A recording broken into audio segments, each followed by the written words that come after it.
Halo guys, ya kita di sini akan membahas mengenai RPA dan juga kita akan belajar sama-sama mengenai apa itu RPA juga. Dan di sini juga akan memulai dari tutorial pertama kali RPA itu apa sih dan UiPath Studio itu apa sih. Dan mungkin ya teman-teman juga harus tahu ya, ini tuh bukan sekedar tentang bahasa pemrograman, tapi juga bagaimana RPA itu bisa membuild sistem yang dimana orang-orang juga bermanfaat ya, terutama untuk kebutuhan di skala industri dan skala perusahaan. Jadi teman-teman di sini kita sambil diskus sama-sama, boleh kalau ada pertanyaan bisa langsung komen saja dan bisa kita diskus sama-sama. Oke, ini tutorial untuk pertama kali apa itu RPA ya kan. Jadi secara global ya teman-teman ya. Secara global RPA itu ada banyak. Ada RPA yang menggunakan aplikasi ya kan. Aplikasinya itu sendiri ada Power Automate, UiPath, Power Automation Anywhere, dan Blue Prism, dan masih banyak lainnya. Dan mungkin teman-teman sendiri bingung apa sih itu RPA? RPA itu Robotic Process Automation, yang dimana kita bisa sambil nge-build suatu sistem dan itu bisa membantu meringankan pekerjaan manusia, dan biasanya ini berguna sekali untuk perusahaan-perusahaan yang skala besar. Kenapa sangat berguna? Karena hampir semua perusahaan di dunia ini memiliki pekerjaan yang repetitif. Repetitif itu apa sih? Repetitif itu pekerjaan yang berulang kali dan sangat sulit, ibaratnya butuh waktu ya, butuh waktu dalam pengerjaannya. Makanya bisa dibilang itu adalah pekerjaan yang repetitif. Jadi di sini kita akan sambil diskusi bareng-bareng bagaimana kita untuk build RPA dan bagaimana caranya kita menggunakan ibaratnya studio untuk membuild RPA itu sendiri. Dan di sini saya menggunakan aplikasi yang bernama UiPath Studio. Kenapa harus UiPath? Kenapa nggak Power Automate? Kenapa nggak Blue Prism dan masih banyak lagi? Karena itu tergantung kitanya mengerti bahasa pemrogramannya dan mengerti cara nge-build activity-nya. Sebenarnya mau pakai UiPath, mau pakai Power Automate, itu tergantung sebagai kita sang developernya ya. Karena kita yang nge-build, kita yang mengatur sistem itu sendiri. Jadi teman-teman tinggal mengatur sesuai dengan kebutuhannya masing-masing. Jadi kita langsung saja untuk download aplikasi dan tutorial cara instalasi mungkin nanti saja saya akan buatkan. Tapi untuk pertama, saya anggap kalian semua sudah download yang namanya aplikasi UiPath Studio. Kenapa harus UiPath Studio? Pertama, itu free. Community Edition itu free. Semua user tuh dapat trial event 3 bulan kalau nggak salah. Tapi bisa perpanjang lagi kalau kita menggunakan akun Gmail. Akun kantor Office pun juga sama. Kita akan dapat trial, itu bisa kita perpanjang. Bisa dibilang gitu seakan-akan kita mau belajar menggunakan UiPath itu sendiri. Dan juga masih banyak lagi selain dari UiPath itu bisa free, tapi juga scope-nya itu cukup besar. Kita bisa melakukan OCR, bisa melakukan simulasi dalam pengolahan Excel, bisa menggunakan pengolahan data scraping dan sebagainya. Itu masih banyak lagi fitur-fitur yang bisa kita build di sini. Dan juga yang pasti di sini UiPath sendiri sudah ada akademinya. Ini bukan sponsorship by UiPath, tapi kita bisa sama-sama belajar UiPath itu apa sih gitu. Jadi kita sama-sama discuss, sama-sama saling sharing. Even ada yang mau tanyakan silahkan, itu tidak jadi masalah buat kita semua. Kita nanti akan saya baca dan saya balas dengan mungkin di video-video berikutnya, atau mungkin saya akan bahas di kolom komentar nanti. Oke, kita mulai saja ya. Saya anggap udah download UiPath dulu. Ketika nanti ada yang bertanya cara instalasinya gimana, nanti akan saya buatkan. Tapi untuk sekarang ini saya anggap kita semua sudah mengerti UiPath Studio itu apa dan sudah menginstalasi UiPath Studio itu apa. Nanti akan ada link untuk instalasi, jadi aman aja. Tinggal di follow rules-nya, cara instalasinya itu bagaimana. Oke, kita langsung masuk saja aplikasi sendiri dari UiPath Studio Community. Ya, ini UiPath Studio Community Edition, oke. Jadi untuk teman-teman bisa kita lihat sendiri, ini adalah UiPath versi Community Edition. Jadi UiPath Community Edition ini bisa dikatakan versi dimana beda dengan yang enterprise. Biasanya enterprise itu untuk skala perusahaan, tapi untuk ini skala untuk ya mahasiswa mungkin, atau mungkin untuk yang lagi belajar mungkin. Nah, itu menggunakan UiPath Studio ini. Dan juga UiPath Studio ini nggak kalah ibaratnya nggak kalah sulit ya. Bisa dibilang di sini tuh sebenarnya sudah ada tutorial dan bagaimana cara menggunakan aplikasi ketika kita pertama kali membuka UiPath Studio. Sudah ada tulisannya semacam start your journey di sini. Jadi kita bisa mulai dari blank process. Nah, cara kita mulai dari blank prosesnya bagaimana? Ya, jadi kita di sini ada klik proses ya. Nah, sebenarnya ada pop-up muncul.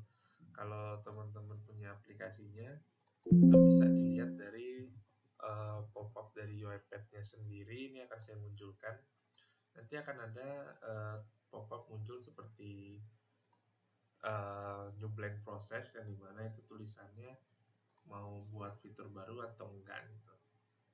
Ibaratnya begitu. Nanti pop-up-nya akan muncul seperti yang ada di tampilan ini. Nah, new blank process ini mau buat aplikasi baru atau enggak, atau buat proses baru atau enggak. Tapi kalau untuk pertama kali, yes, kita harus buat new blank process. Ya boleh dinamain bisa dibilang tutorial UiPath bagian 41. Oke. Deskripsinya, kita akan build UiPath ini mungkin untuk semua user, semua semua programmer pasti harus bisa atau kata yang dinamakan Hello World ya kan. Nah, itu harusnya hampir semua orang ya yang sudah pernah nge-build sistem pasti ngerti Hello World itu apa sih, ya kan.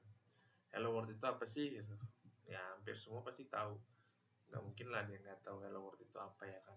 Karena itu bisa dibilang kunci atau core-nya dari sistem itu sendiri. Ya, Hello World itu apa sih gitu. Nah, saya akan bantu jelasin cara tutorial membuat Hello World. Ini untuk simple aja, simple case. Nah, ini ada show advance. Ini nggak usah diganti, VB aja, nggak perlu pakai si crash, kita pakai VB saja. Ini kan nanti kalau dipilih language, di situ ada pilihan. Ini mungkin tidak muncul pilihannya di tampilan, tapi nanti ada pilihan. Pilih si crash saja, jangan diganti. Compatibility-nya Windows saja, jangan diganti. Setelah itu kita create. Nah, ini akan loading dependencies. Nah, ini akan loading dan sudah masuk ya ini ya. Sudah oke, udah masuk ya. Nah, ini sudah masuk ke UiPath itu sendiri. Dan untuk cara kita belajar ya, mungkin untuk mempermudah saya mau kasih lihat juga. Ini ada beberapa tampilan di sini kayak properties, dan juga ada main sequence, properties, ada explorer di sini, dan juga ada fungsi buat workflow-nya di sini, buat naruh workflow-nya atau activity-nya. Dan juga di sini juga ada data manager. Nah, di sini gimana kita bisa lihat untuk output, data manager, error, marks, semuanya ada di sini semua. Dan mungkin kita akan coba build test ya. Build test salah satu program yang kita pengen buat.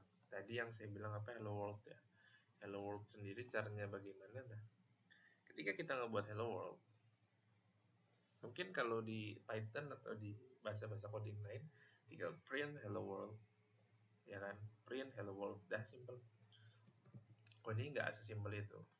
Di sini kita bisa cek ada nama activity ya di sini ya. Nah, activity ini bisa kita tambahin di sini, kita drag and drop aja. Atau misalnya nggak tahu cara drag and drop ya kita cari activity, misalnya log message. Ini buat nampilin log message itu.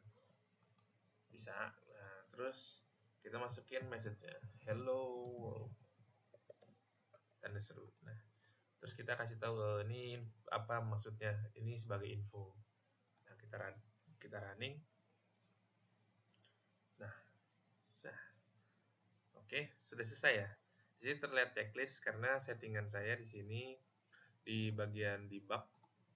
Ini saya gedein dulu debug. Di sini saya pilih execution trail. Nah, tadi cara runningnya tinggal klik debug file. Jadi nggak usah disetting-setting lagi. Klik debug file. Nah, itu udah pasti beres. Kalau misalnya new project, new sequence di sini dan save di sini. Untuk export juga, untuk publish segala macam. Di sini sudah ada sedia ya. Jadi kalau teman-teman bingung, ini apa aja sih aplikasinya, fungsinya, ini ada properties, ada autopilot, ini semacam copilotnya ya. Jadi kalau ada error dia bisa dibantu sama AI, dan mungkin bisa juga ada text explorer. Jarang sih yang dipakai sih seperti ini. Profiling, outline, text explorer ini jarang banget dipakai di sebelah kanan ini. Jadi lebih baik tidak usah difungsikan. Ada juga variabel, argumen, namespace, connection. Ini variabel sama argumen paling sering dipakai. Dan output ini juga untuk kita lihat tampilan yang tadi ini hello world. Saya perbesar dulu buat teman-teman bisa lihat. Ini di hello world hasilnya sudah sesuai ya, sesuai dengan yang kita inginkan. Jadi seperti itu untuk cara penggunaan dari aplikasi UiPath sendiri. Dan juga sebenarnya nggak cuma dari UiPath, di sini juga ada namanya orchestrator. Dan orchestratornya sendiri seperti ini dia versi web ya. Jadi gimana kita ngejalin robot unattended dan attended robot. Jadi teman-teman bisa tahu unattended itu apa sih. Unattended itu robot yang tidak ada interupsi atau bisa dibilang tanpa ada campur tangan sama manusia. Jadi ini full semuanya by eksekusi robot. Jadi tidak ada user yang start atau trigger, dan semua disetting di sini di namanya UiPath Orchestrator. Dan juga nanti kalau yang trigger sama human ada namanya UiPath Assistant. UiPath Assistant nanti kita akan fungsikan nanti saja, tapi kita fokus di bagaimana sih cara buat workflow-nya, bagaimana cara buat aplikasi ini bisa berguna buat kita. Nah, simple aja. Ini udah kita buat log message ya. Kalau misalnya kita mau pop up error misalnya, ya kita tinggal tambahin namanya activity message box. Ini misalnya buat pop up error, terus kita males nih males tulis hello world lagi di sini, padahal di atas sudah ada. Nah, karena kita males, kita assign, ada namanya activity assign. Assign ini untuk membuat variabel, misalnya variabelnya itu pesan. Ya udah, pesannya apa? Value-nya hello world. Nah, karena variable value-nya hello world dan kita maunya isinya pesan, ya udah tinggal message-nya diganti, variabelnya dimasukin pesan. Message-nya diganti, variabel dimasukin pesan. Dan sekarang kita coba running. Nah, mungkin di tampilan tidak terlalu terlihat ya di video ini. Cuman saya akan kasih tampilan message box-nya itu seperti apa sih. Nah, tampilan message box-nya itu seperti tampilan pop-up kalau kita muncul Windows error. Nah, seperti yang saya akan tampilkan seperti ini. Nah, ini tampilan pop-up kalau Windows error. Hello world. Langsung muncul kan, tertulis di situ hello world. Kita okein, activity beres.